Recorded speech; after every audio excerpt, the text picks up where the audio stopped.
السلام علیکم ورحمۃ اللہ وبرکاتہ۔ میرا نام محمد حنیف افریدی ہے، اور پچھلے سبق میں ہم نے جو چیز کور کی تھی وہ یہ تھی کہ ہم نے نحو کا سبق باقاعدہ شروع کیا ہے، اور اس میں ہم نے لفظ پہ بات کی کہ انسان اپنے منہ سے جو الفاظ مطلب جو آواز نکالتا ہے اسے لفظ کہتے ہیں۔ خلاصہ بتا رہا ہوں، اور آپ کے ساتھ ابھی اسکرین بھی شیئر کر رہا ہوں انشاءاللہ کہ لفظ جو ہے اس کی دو قسمیں ہیں، اور مطلب جو باتیں ہوئی تھیں ان کو تھوڑا ریکور کریں گے، ریکیپ کریں گے اس کو، اور آگے جا کے پھر جو ہے نا اس کی مطلب جو بعد میں سبق شروع ہو رہا ہے اس پہ بات کریں گے۔ تو بنیادی چیز یہ ہے کہ جو بھی سبق ہوتا ہے اس کو زیادہ ذہن پر سوار نہیں کرنا، بلکہ صرف اس کو سمجھنے کی کوشش کریں۔ جو بھی لفظ ہوگا، جو بھی جملہ ہوگا، اس چیز کو آپ نے صرف ذہن میں بٹھانا ہے۔ یہ صرف مثالوں کے لیے ہوتا ہے، آپ کے ذہن میں اس چیز کو بٹھانے کے لیے بات کی جاتی ہے۔ تو ابھی جو میں آپ کو اسکرین کی طرف لے کے جاؤں گا کہ ہمارے پاس ابھی اسکرین میں پرانی جو پچھلا جو سبق تھا اس کو تھوڑا ہم نے ریکیپ کرنا ہے۔ وہ جو باتیں ہوئی تھیں اس میں جو ہے تھوڑا جو کچھ ان کے ساتھ الفاظ جو ہیں اردو میں کچھ کلمے لکھے ہیں اس کے ساتھ سمجھانے کے لیے، اس کو تھوڑا ریکور کرنے کے لیے، اس کو تھوڑا کیا کہتے ہیں اس کو ریکیپ کرنے کے لیے آ جائیں آپ کو میں لے کے چلتا ہوں اپنی اسکرین کی طرف۔ اور اسکرین میں ہمارے پاس جو ہے یہ میں نے لکھا ہے مختصر خلاصہ، ٹھیک ہے، اور خلاصے میں لفظ ہی لکھا ہے میں نے کہ لفظ جو ہے اس کے معنی وہ سب بتا دیا میں نے کہ لفظ کسے کہتے ہیں۔ اب لفظ کے دو قسمیں تھیں، محمل تھا۔ اب محمل کو میں نے ریڈ بنایا تھا، اور اس کو میں نے اردو میں بھی لکھا ہے آپ کے سمجھانے کے لیے۔ محمل کو ہم بے معنی کہہ سکتے ہیں، غیر مفید کہہ سکتے ہیں، غیر مستعمل کہہ سکتے ہیں۔ نہ تو یہ معنی دیتا ہے، نہ کوئی فائدہ دیتا ہے، اور نہ ہی استعمال ہوتا ہے۔ تو یہ ساری چیزیں یہ جتنی بھی چیزیں ہیں یہ آپ ذہن میں بٹا سکتے ہیں، ان کو آپ سمجھ سکتے ہیں کہ محمل کا مطلب کیا ہے۔ یہ محمل کی بات ختم ہو گئی، اس کو بھول جائیں۔ آتے ہیں موضوع کی طرف۔ الموضوع جو ہے اس کو میں نے آپ کو بتایا تھا کہ موضوع جو ہے اس کو ہم نے رکھا۔ موضوع وہ لفظ یا وہ کلمہ ہے جس کے لیے ہم نے جگہ بنائی، جس کو ہم نے جگہ دے دی، جس کو ہم نے کہیں رکھا، استعمال کیا۔ اچھا، موضوع جو ہے اس کو ہم کلمہ کہہ سکتے ہیں۔ موضوع جو لفظ ہوتا ہے اس ایک موضوع لفظ کو ہم کلمہ کہتے ہیں۔ ابھی آپ کو میں سمجھا رہا ہوں یہ کہ موضوع جو ہے وہ کلمہ ہے، اور کلمہ جو ہے بمعنی مطلب موضوع کو ہم کلمہ بھی کہہ سکتے ہیں، موضوع کو ہم بمعنی بھی کہہ سکتے ہیں، موضوع کو ہم مفید بھی کہہ سکتے ہیں، لفظ مفید بھی ہے اور مستعمل بھی ہے۔ یہ سارے جتنے بھی اس کو نام آپ دیں گے تو یہ دے سکتے ہیں آپ، یہ سارے نام آپ استعمال کر سکتے ہیں کہ یہ جو موضوع، یہ جو لفظ ہے یہ کلمہ بھی ہے کیونکہ استعمال ہو رہا ہے، مستعمل بھی ہے، مفید بھی ہے، بمعنی بھی ہے، معنی بھی دیتا ہے۔ اچھا، جب بہت سے زیادہ کلمے جو ہیں مل کر جب کلمے بنتے، مطلب کلمے جمع کریں آپ، تو اس کو ہم کلمات کہتے ہیں۔ اس چیز کو میں نے پچھلی سبق میں مطلب اس کو ہم نے زیادہ اس پہ فوکس نہیں کیا تھا، لیکن میں بتا رہا ہوں ابھی کہ جب زیادہ کلمے ملتے ہیں آپس میں، مطلب اسم، فعل، حرف، جو بھی چیزیں ملتی ہیں ایک جملہ بنتا ہے، تو کلمے ہوتے ہیں سارے۔ تو سارے کلموں کو جب اکٹھا کریں گے تو ان کلموں کو آپ کلمات کہتے ہیں۔ یہ کلمے کی جگہ ہے، کلمے کی جگہ کلمات ہے، اور کلمات جو ہیں مفید ہوں یا نہ ہوں لیکن اس کو ہم کلمات ہی کہیں گے، کلمے کی جگہ جمع ہے۔ یہ یہاں تک بات ہوئی۔ پھر جب ہم کلمات کو جب ہم جمع کرتے ہیں، دو کلموں کو جمع کرتے ہیں، اگر وہ مفید ہوتا ہے تو اس کو مرکب کہتے ہیں، ترکیب کہتے ہیں، مطلب اس کو ہم مرکب اس کو جوڑتے ہیں آپس میں۔ جب الفاظ کو یا کلموں کو ہم جوڑتے ہیں تو ایک جملہ بنتا ہے۔ اس پہ آگے جا کے انشاءاللہ بات آئے گی، لیکن ابھی جو ضروری بات ہے وہ خلاصہ نہیں تھا، بلکہ ابھی ہمارا جو اپنا سبق ہے، سبق نمبر 4 جو ہے کلمے کی قسمیں کتنی ہیں۔ کلمے کی جو قسمیں ہیں وہ میں نے لکھی ہیں 3، اور کلمہ اگر آپ دیکھتے ہیں تو اسکرین پہ جو ہے کلمے کے ساتھ میں نے لکھا ہے کہ اکیلا بمعنی لفظ، یعنی ہم نے موضوع ہے اس کو ہم اکیلا بمعنی لفظ جو ہوتا ہے اسے کلمہ کہتے ہیں۔ تو یہ ہے محمل ختم ہو گئی، کلمے کی بات چل رہی ہے۔ جو معنی دیتا ہے، جو آپ کے سمجھ میں آتا ہے، اور جو لفظ آپ کے سمجھ میں، آپ کے ذہن میں آتا ہے، چاہے بات آدھی ہو یا پوری ہو، مطلب کسی کا نام ہو یا کوئی کام ہو، یا مطلب کوئی حرف استعمال ہوتا ہے، جیسے مثال کے طور پر اردو میں ہم کہتے ہیں کہ اور، ہاں، اور، اگر، مگر، اس طرح کے جو الفاظ ہوتے ہیں ان کو حروف کہتے ہیں۔ لیکن آگے جا کے میں آپ کو ان تینوں کی کروں گا، ترجمہ کروں گا، اور ان تینوں کا جو ہے ان تینوں کی تعریف آپ کے سامنے آئے گی کہ کلمہ جو ہے 3 قسم ہے کلمے کی، اسم ہے، فعل ہے اور حرف ہے. یہ 3 قسمیں ہوتی ہیں کلمے کی. اور کلمہ ہے موضوع اردو میں کہتا ہوں، اور موضوع جو ہے وہ لفظ ہے. تو لفظ آیا کلمے کی طرف، لفظ وہ لفظ جو معنی دیتا ہو موضوع ہو گیا، موضوع جو ہے کلمہ ہو گیا، اور کلمہ جو ہے 3 قسموں پر مشتمل ہے. اسم، فعل اور حرف. اسم، فعل اور حرف کیا ہے آگے میں آپ کو بتاتا ہوں. اچھا، اسم جو ہے یہ بلندی کو کہتے ہیں، اونچائی کو کہتے ہیں. آسمان کو سما کہتے ہیں عربی میں، قرآن میں بھی ہے، اس لیے کہ سمون سما جو ہے، اسم جو ہے سمون. اب ہم اسے اسم اسی لیے کہتے ہیں کہ یہ کسی شخص، چیز یا جگہ یا وقت جو بھی ہوتا ہے اس کا نام، اس کا معنی بتاتا ہے کہ یہ کیا ہے، تو اس کو ہم اسم کہیں گے. کسی بھی چیز کا جب ہم نام لیتے ہیں تو اس کا نام سنتے ہی ہماری سمجھ میں بات آتی ہے کہ مقصد کیا ہے بات کا، ہماری سمجھ میں بات آتی ہے. مثال کے طور پر میں آپ سے کہتا ہوں کہ آسمان، تو آپ کے ذہن نے بتا دیا، آپ کے دماغ نے آپ کو بتا دیا کہ بھئی بات آسمان کی ہو رہی ہے، تو یہ اسم ہے. اسم سے ہی آپ کو سمجھ آتی ہے کہ بات کس کی ہو رہی ہے، کیا بات ہو رہی ہے. اس کے ساتھ میں مطلب اونچائی، بلندی، پھر اسم کی قسمیں آئیں گی کہ اسم کی کتنی قسمیں ہیں اور اسم کی علامات کیا ہیں. ابھی ہم قرآن تو پڑھتے ہیں، مثال کے طور پر قرآن حفظ بھی کیا ہم نے، قرآن کا ترجمہ بھی پڑھ لیا، یا مطلب قرآن کے الفاظ سارے ہم نے حفظ کر لیا، قرآن کو جو ہے نا ناظرہ کے ساتھ ہم نے ختم کیا، لیکن ہمیں یہ بات سمجھ نہیں آتی کہ اسم کہاں ہے قرآن میں، فعل کہاں ہے، حرف کہاں ہے، اور یہ باتیں ہماری سمجھ میں آئیں گی کیسے. تو یہ جو چیزیں ہیں، یہ کلمہ وغیرہ، یہ ساری چیزیں آپ کو سمجھ میں آئیں گی آگے جا کے، جب ہم علامات پڑھیں گے. عالم کیا ہے، ان کے علامات کیا ہیں، کیسے ہماری سمجھ میں آئے گا کہ یہ اسم ہے یا فعل ہے یا حرف ہے. اچھا، اسم جو ہے اس کا لفظی معنی یہ ہے جو اس کے سامنے لکھا گیا ہے کہ بلندی یا اونچائی. ٹھیک ہے، اس کا جو اصطلاحی معنی ہے، اسم وہ لفظ ہے یا وہ کلمہ ہے. ٹھیک ہے، کیونکہ کلمے کی قسم ہے. اسم وہ کلمہ ہے یا وہ لفظ ہے جو اپنا معنی خود بتائے. مثال کے طور پر میں کہتا ہوں حنیف افریدی یا محمد حنیف افریدی، میرے نام نے اپنا معنی خود بتایا. ٹھیک ہے، اور زمانہ نہ پایا جائے، یعنی اس میں زمانہ نہیں ہوتا، مطلب اپنا نام خود بتاتا ہے، اپنا مقصد خود بتاتا ہے، اپنے بارے میں خود بتاتا ہے، لیکن اس میں زمانہ نہیں ہوتا. زمانہ مطلب وقت اس میں نہیں ہوتا کہ یہ ہوا یا ہوگا یا ہو رہا ہے، کیونکہ یہ تو فعل ہوگا. جس میں زمانہ نہ پایا جائے وہ اسم ہے، اور اسم کے علامات ہم پڑھیں گے بعد میں. تو یہ اسم جو ہے یہ اپنا معنی خود بتاتا ہے، اور اس میں زمانہ نہیں پایا جاتا، اس میں وقت کے ساتھ اس کا کوئی تعلق نہیں ہے، اس کا کسی زمانے، فعل ماضی، فعل حال یا مستقبل کے ساتھ اس کا کوئی تعلق نہیں ہوتا. یہ بات یاد رکھیں. تو اس کو ہم اسم کہیں گے.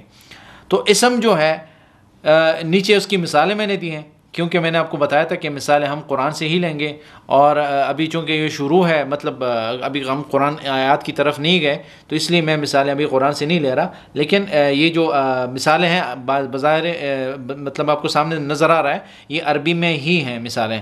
تو مثال کے طور پر احمد، بیت، مساء. ابھی احمد جو ہے، اگر آپ اس کی اس میں جائیں گے، اس کے تشریح میں جائیں گے، اس کی تفسیر میں جائیں گے، تو احمد اس کا مطلب یہ ہے کہ وہ شخص جس کی بہت زیادہ تعریف کی گئی یا جو زیادہ تعریف کرنے والا ہے. ٹھیک ہے، احمد جو سب سے زیادہ تعریف کرنے والا ہے.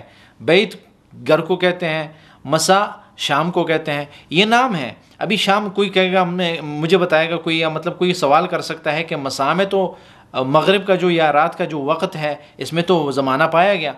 یاد رکھیں، اس میں وہ زمانہ نہیں پایا جاتا جو آپ سوچ رہے ہیں. یہ نام ہے وقت کا، یہ نام ہے شام، یہ نام ہے. ابھی کام نہیں ہو رہا، نہ کہ کوئی کھانا کھا رہا ہے، نہ کوئی بیٹھا ہوا ہے، نہ ہم نے کسی سے مطلب کسی کے بارے میں یہ بات نہیں کی کہ کوئی کام ہو رہا ہے، بلکہ ہم نے اس وقت کا مطلب نام بتایا. اس کا زمانے کے ساتھ کوئی تعلق نہیں ہے. ٹھیک ہے، لیکن جب ہم کہیں گے کہ احمد نے رات کا کھانا کھایا، احمد اکلا، یا مطلب احمد ذهب الی البیت مساء، احمد اپنے گھر گیا رات کو، تو رات جو ہے وہ اس وقت بھی اسم ہی ہوگا، یاد رکھیں، لیکن جب جو گیا وہ اسم نہیں ہے، وہ فعل ہے، ٹھیک ہے. لیکن مساء جو ہے یہ اس میں ظرف ہے، اس میں ظرف زمان، اس میں ظرف مکان، یہ ساری چیزیں آگے جا کے آ رہی ہیں انشاءاللہ. تو یہ میں آپ کو بتا رہا ہوں کہ یہ اسم کا ایک جھلک ہے کہ اسم کے جو معنی ہیں، جو اصطلاحی معنی ہے، جو لفظی معنی ہے، یہ صرف اس کی ابھی بات چل رہی ہے. ابھی باقی بات بہت زیادہ کچھ بہت ترجمہ اس کا جو ہے، اس کے علامات ہیں، ساری چیزیں آگے آ رہی ہیں انشاءاللہ. لیکن اس کو یاد رکھیں کہ یہ اس کا لفظی معنی اور اصطلاحی معنی ہے کہ اسم کیا ہے. آگے جا کے ہم فعل کی بات کرتے ہیں. فعل کام کا ہونا، جو کام ہوتا ہے اس کو ہم فعل کہتے ہیں عربی میں. فا عین لام، یہ تین اس سے مل کر بنا ہے. اور اگر فا عین لام جو ہے یہ جب آپ صرف کی کتاب میں پڑھیں گے انشاءاللہ، صرف میں بھی ہم جا سکتے ہیں شاید، تو صرف میں جو ہے آپ کو پتہ چلے گا کہ فا عین لام کیا ہوتا ہے اور اس کو کیسے وہ لوگ مطلب ان حروف کو توڑ کر ایسے اور حروف بناتے ہیں. یہاں پہ آپ کو ایک مزے کی بات بتاؤں کہ صرف اور نحو میں کیا فرق ہے.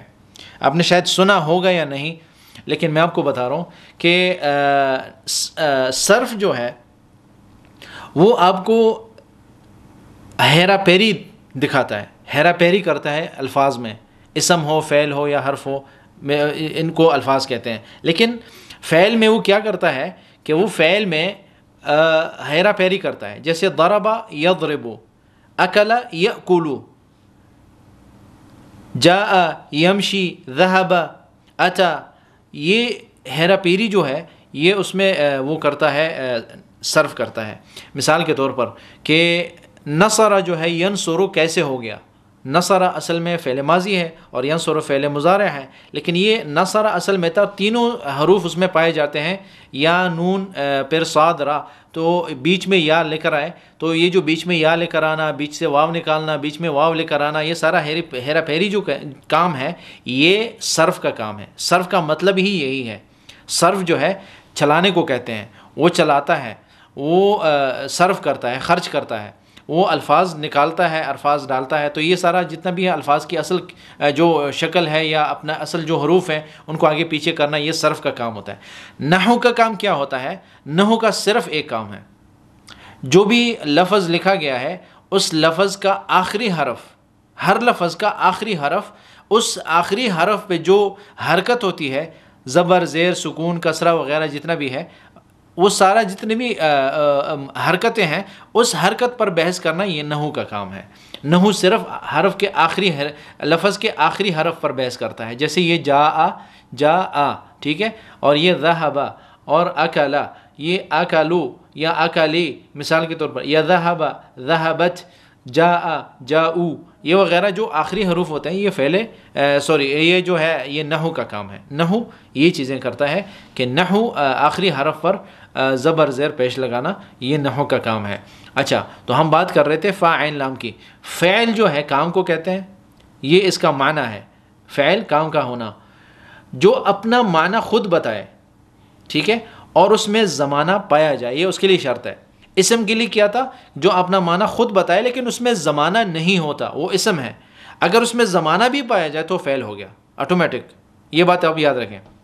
مثال کے طور پر اکلا، اکلن، اکلن، اکلن کہتے ہیں کھانے کو، یہ اسم ہے. لیکن اکلا فعل ماضی بنا دیا ہم نے، ماضی کا صیغہ آیا اس میں ایک زمانہ آ گیا کہ یہ کھانا کھایا گیا تھا. تو یہ وقت جب اس میں آ گیا تو یہ آٹومیٹکلی یہ اسم جو ہے یہ فعل میں بدل گیا، یہ فعل بن گیا. اور ذہب جو ہے مثال کے طور پر یہ جو میں نے لکھے ہیں یہ دونوں اس سے میچ بھی کرتی ہیں ماشاءاللہ، کہ فعل بھی ہے اسم بھی ہے. اگر ہم اس کو بولیں گے کہ اکلن کھانا، ٹھیک ہے، اور ذہبن، ذہبن جو ہے یہ سونے کو کہتے ہیں. لیکن اگر میں کہوں گا ذہب، وہ چلا گیا، تو چلا گیا میں زمانہ پایا گیا تو یہ فعل ماضی بن گیا. اور اگر اس میں وہ نہیں ہوگا، اگر میں اس کو ذہبن بولوں گا، تنوین دوں گا، ٹھیک ہے، دو پیش دوں گا، تو میں یہ اس کو جو ہے نا اس کو فعل سے ہم نے اسم بنا دیا، تو یہ اسم ہو گیا، اس میں زمانہ نہیں پایا جائے گا. تو یہ اگر زمانہ پایا جائے تو فعل ہو جائے گا، اور اس میں اگر زمانہ نہیں ہے تو وہ اسم ہے. ٹھیک ہے، یہ اپنا معنی خود بتائے گا اور اس میں زمانہ پایا جائے گا. فعل ماضی ہے، اس میں ماضی کا صیغہ ہے آیا، جاء آیا، تو اس میں ماضی کا صیغہ آ گیا، آٹومیٹیکلی یہ جو چیز ہے یہ ہو گیا فعل ماضی اور یہ ہو گیا فعل، یہ ہو گیا فعل۔ یہ بات ہو گئی فعل تک۔ اب آخر آتے ہیں حرف کی طرف۔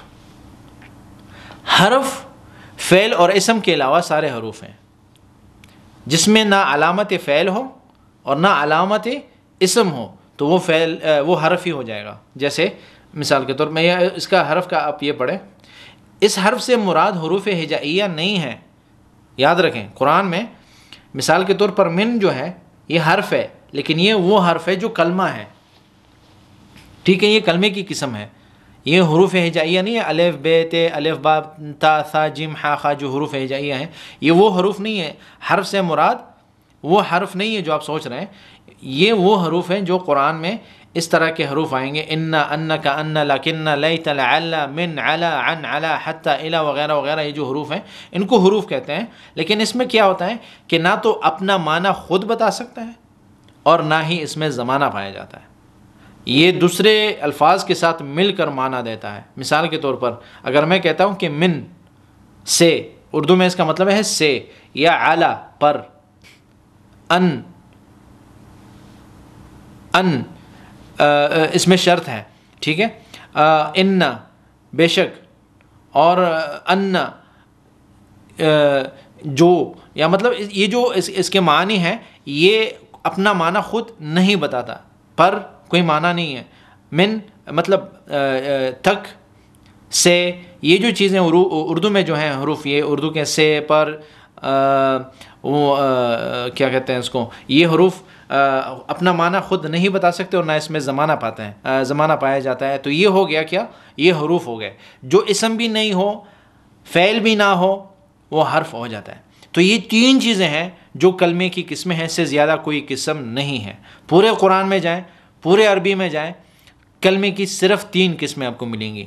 جب بھی آپ کوئی بات یا کوئی بھی لفظ آپ کو ملتا ہے تو آپ اس کو دیکھیں گے، یا تو وہ حرف ہوگا یا فعل ہوگا یا اسم ہوگا۔ اگر اس میں زمانہ ہے تو فعل ہو گیا، اگر اپنا معنی بتا سکتا ہے اور اس میں زمانہ نہیں ہے تو اسم ہو گیا، اگر نہ زمانہ پایا جاتا ہے نہ معنی خود بتا سکتا ہے وہ حرف ہو گیا۔ یہ 3 چیزیں ہیں۔ یہ آج کا جو ہے سبق تھا ہمارا کہ اسم، فعل اور حرف یہ کلمے کی قسمیں ہیں۔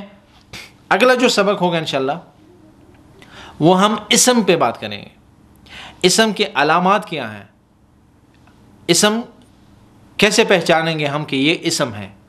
اب اسم کے علامات ہم شروع کریں گے اور ان کی قسمیں بتائیں گے کہ اسم کن کن علامات سے پہچانا جاتا ہے، اور اسم ہمیں کیسے پتہ چلے گا کہ یہ اسم ہے یا نہیں ہے۔